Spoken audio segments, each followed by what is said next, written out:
Get involved in a few key revops spots. Maybe you could even make it real by naming what are some of those micro revops spots that move the needle. Pricing, proposals, and quoting. There can be this pump the brakes moment in a deal when you've had a really good discovery call, when they love everything that they saw in the demo, and then they ask you for a quote, and then everything slows down. You got to figure out, okay, what are they actually buying? And do we have that? And how much does it cost? But it's a little more complicated because it has to integrate with this thing. All that should come out in good discovery. In too many businesses, I think the front end of the commercial process where you're just designing to get someone to kind of fall in love with you is way more over-engineered than the back end of the commercial process where you actually have to agree on commercial terms. And for a customer, it can feel really bad that you have momentum to solving a problem. And then all of a sudden it takes 2 weeks to get a quote and 2 more weeks to redline contracts. And all of a sudden, like all the momentum that you've built inside of your organization is kind of dissipating. This is one of those places where I think it pays for sales leaders and finance leaders to team up. I will warn you, it's probably the most boring and least sexy part of the sales process. But if you're focused on compressing cycles and improving win rates, if you can make that more efficient and feel better for the customer and give your sales team more certainty for how to think about pricing and how to think about how they deliver a quote, the returns can be enormous. So I think the broader point here on get involved in a couple of RevOps spots is you should look for a couple of the bottlenecks in your sales factory and then go poke your nose in there and say, what can I do as the finance leader to either take on part of this problem myself so my sales and marketing team can keep selling, or to team up on something that's a little bit more of a complex problem and just de-bottleneck that thing that's slowing down our new bookings and our revenue. And there's lots of different examples. I tend to love the pricing and proposal one because it is where all the momentum that you create in a good sales pitch goes to die.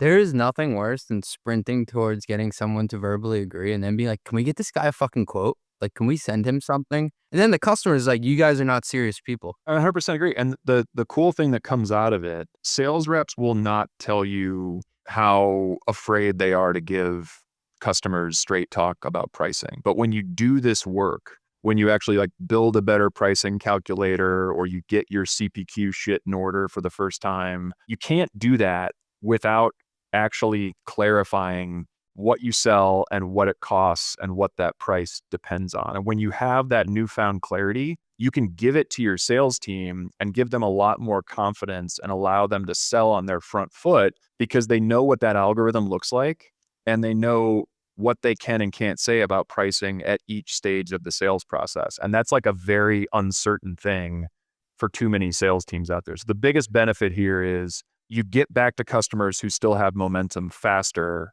and you get to speed the sales process along.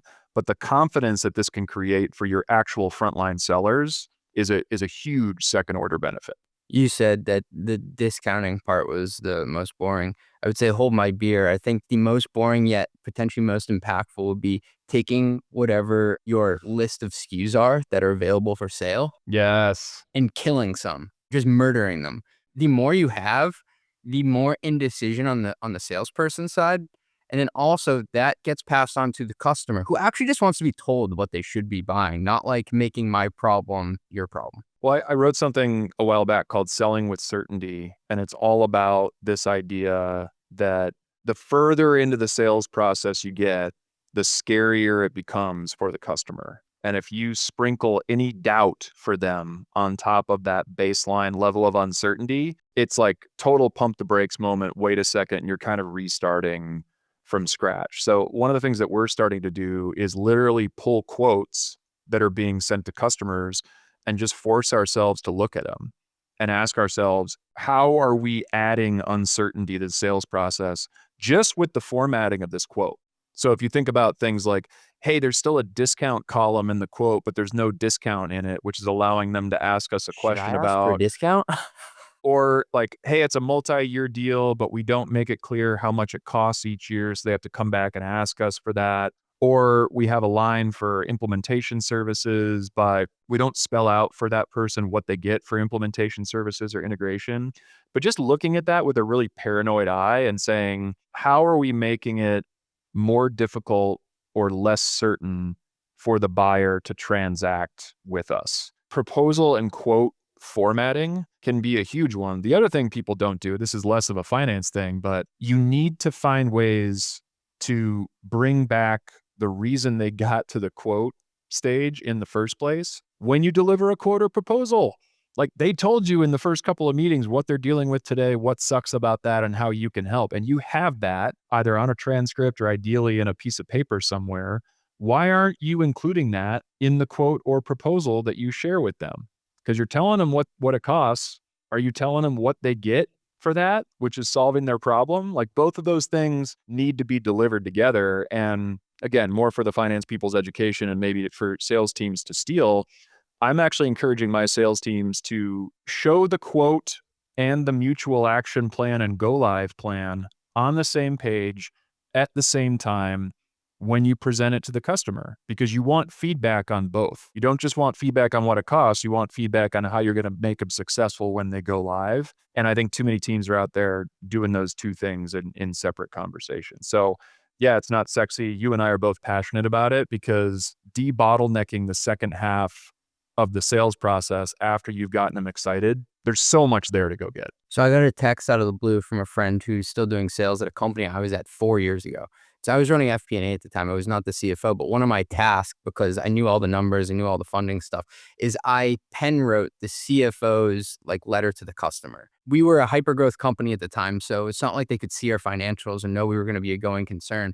We were trying to slug it out with hey, we want Citibank to buy or something. And they're sitting there is this company going to be around in a couple of years? So whenever there was an enterprise deal, Paul, we would take this letter and we put the CFO's face on it, and it was explaining how basically our financial position. We have raised money from name drop, name drop, name drop. We have more than X amount in the bank, blah, blah, blah, just making them feel safe. And it was written in first person. So it was hey, we're also human too. And we would attach that. But they've been using the same CFO letter to attach these enterprise deals and just updating some of the numbers for years and years. So that's a little bit of extra juice that you can sprinkle on top. But anything you can do to help the salesperson get to a quote that is signable and start the quote to cash process helps.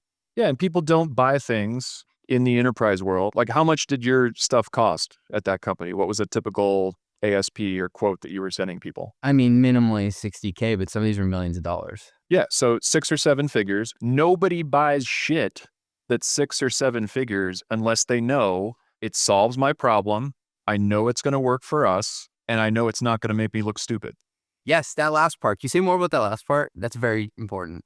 Well, it depends on the company, right? Like, if you're buying something from a startup and you're a CFO at a Fortune 100 customer, even if it solves your problem, and even if it's going to work with what you need, you're going to look really stupid if that business goes out of business in a year. I think there's other examples that could be oh, it actually doesn't integrate with us, or it doesn't have multi-country support, or it doesn't what's the thing that your customer is going to think about? Is this actually going to make me look stupid? And how do you include a piece of evidence when you are proposing to them what a business arrangement would look like that automatically attacks that potential point of friction? So again, this idea of selling with certainty, this is mostly your sales and marketing leaders' problem, but it's the whole company's problem if you guys are sending a bunch of proposals out and none of them are closing. Because if you're getting to that point, you are making a good first impression, you're giving them some evidence that you can solve their problem, but there's something happening in that second half of the sales process where they're saying, I don't know, Bob, this one might not be for us. And you need to be thinking about what that is from their perspective. It could be something as simple as the formatting of how you're laying out your price to them, but it could be something else more structurally about who you are, your age and stage of the business. And I think yours is a great example. Yeah, we're a small company, but here's irrefutable evidence that we're going to be around, that we're solid, and you might have to worry about other stuff, but you don't have to worry about us not being here. Too many companies out there make that something that the customer has to take a leap of faith on. And at those price points, there's going to be a lot of customers who will not take that leap of faith. Scaling a tech company is thrilling. It's also really, really messy. Just ask anyone who's done it, or anyone who's tried. Better yet, ask EY. They've seen startups at their best, and in their most fragile moments. EY knows you don't start a company to burn cycles on regulatory hoops, discounted cash flows, or the fine print of SEC Form S1. Although you probably do know I love myself a good S1 if you've listened to or read my stuff long enough. You can't ignore these things. That's how risk compounds, kind of like negative interest. What you can do is work with EY from day one. They'll help you get it right early and often, so you can stay in builder mode and keep the trains running on time. EY, shape the future with confidence. Learn more at ey.com/tech startups. That is ey.com/tech startups.